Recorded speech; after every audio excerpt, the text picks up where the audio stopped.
And you should now all see my slides. Yes? Yes. Yes, perfect. Okay, very good. Well, welcome everybody. Welcome to this linked art workshop, which is one of two. There will be actually 4 linked art sessions over the course of the next 4 days. So you will see plenty of us and of linked art. So this session is going to be 2 hours long. And some of you might have just actually attended the CIDOC CRM session just before. And it's actually by design, since the linked art workshop since the linked art initiative is actually very much inspired by the CIDOC CRM. So before I introduce our speakers now, I'd like to remind you that this session is being recorded and will be made available on the CIDOC website after the conference. So at the bottom of your screen, you'll find I think a CC button, closed caption feature if you want to activate that for yourself, and you'll see the words obviously appear at the bottom of your screen.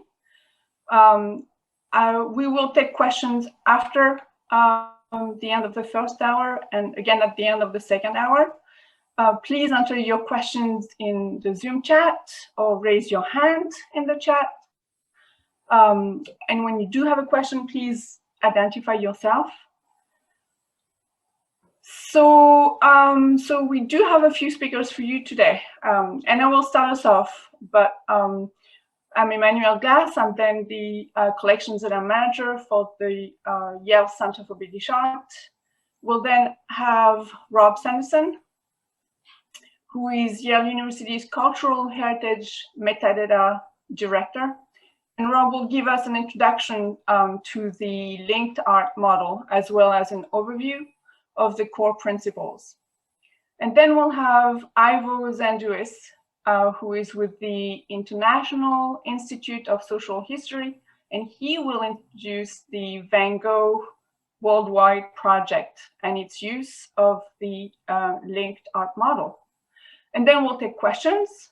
And just to give you a sneak peek at what's going to happen in the second hour, we'll be doing some live encoding of linked art, so stay tuned for that. Please stay with us.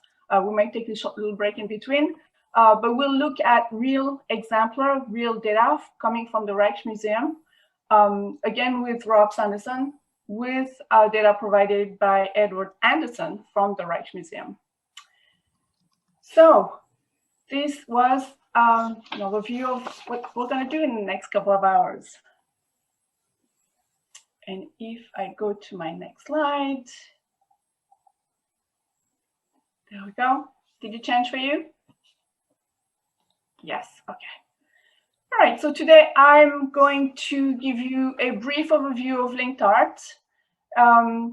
And what I will talk about, I'll talk about the linked art community, the linked art data model, and the linked art API.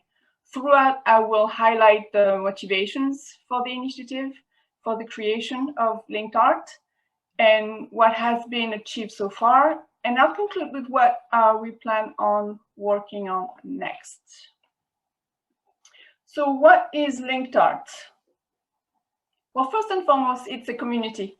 It's a community of learning around linked open data, the resource description framework, and the ontology called the CIDOC Conceptual Reference Model, aka the CIDOC CRM. And you might have already caught the CRM workshop just before this, which is great.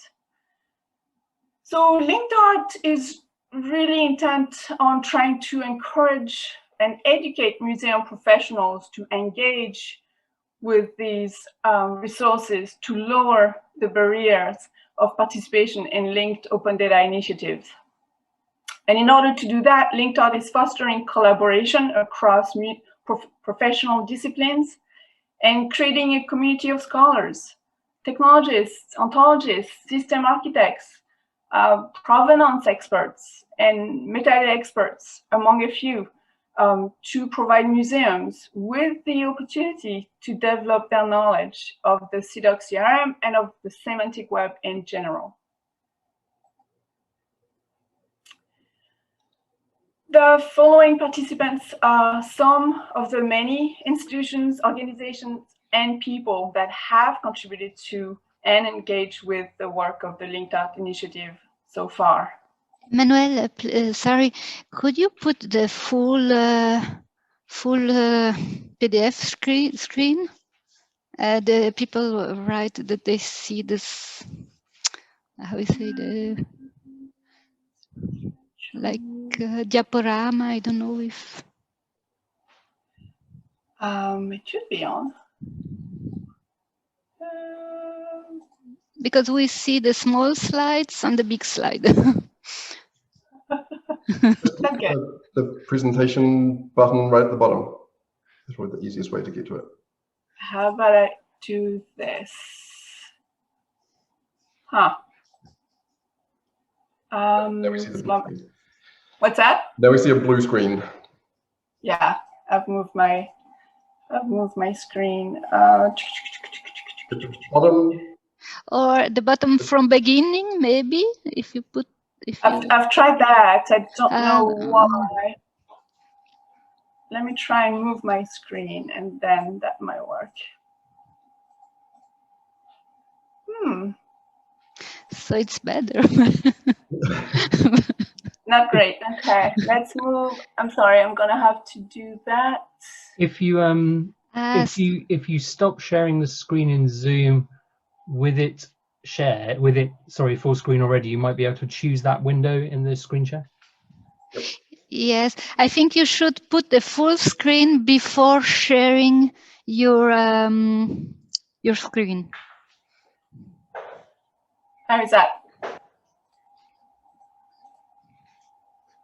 Do you see it? We see the presenter view now. Yes. Oh, it worked just a minute ago, didn't it? So now try share screen and then select the PowerPoint window.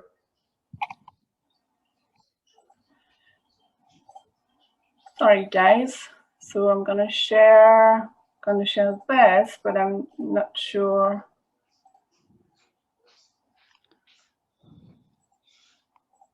Do you still not see the full screen?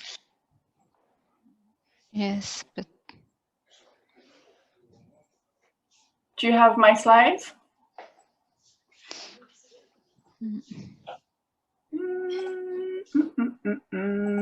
So sorry about that. I'm gonna stop sharing it. Share again.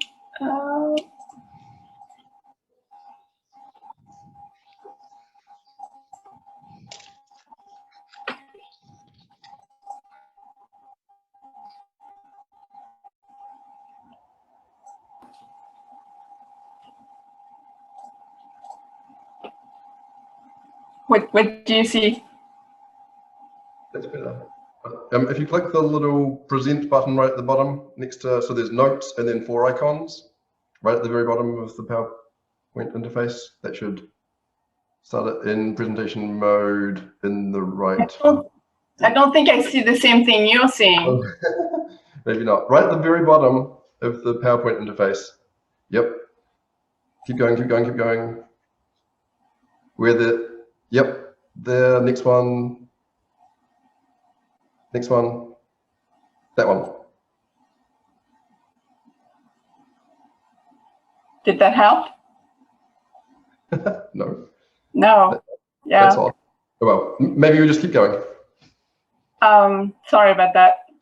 It's plenty big on my screen right here, so I'm not sure what's going on. So we're on slide 5 here, the Linked Art editorial board. And so starting in January 2019, Linked Art has been supported by a number of institutions such as the Getty. It's also received grant funding from the Samuel Kress Foundation and the Arts and Humanities Research Council. And in September 2019, of course, Linked Art was made a full CIDOC working group.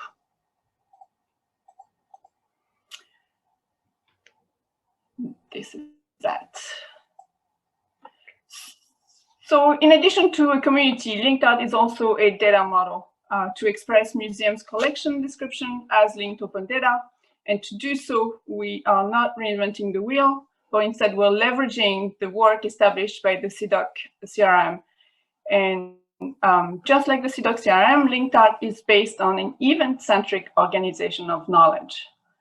The linked art data model is also based on its community's experiences with past linked open data initiatives, and as a result, we are developing a shared data model collaboratively with the members of our community. Finally, the third important element of the initiative is the linked art data that the linked art data model comes with is in the API. And the particularity of the linked art API is that we work to make it easily understandable, and so that it can be implemented easily by developers. And in a minute, Rob will go over the specifics of the API, but right now I will just say that it's encapsulated by the acronym LOUD for Linked Open Usable Data. And the point here is to reduce the high level of effort required of technologists to develop services from RDF datasets. So to overcome that, linked art offers a well-documented API with a number of recurrent principles. And because linked art is a community-based, we hope that its broad adoption will make these programmatic services easier to maintain in the future.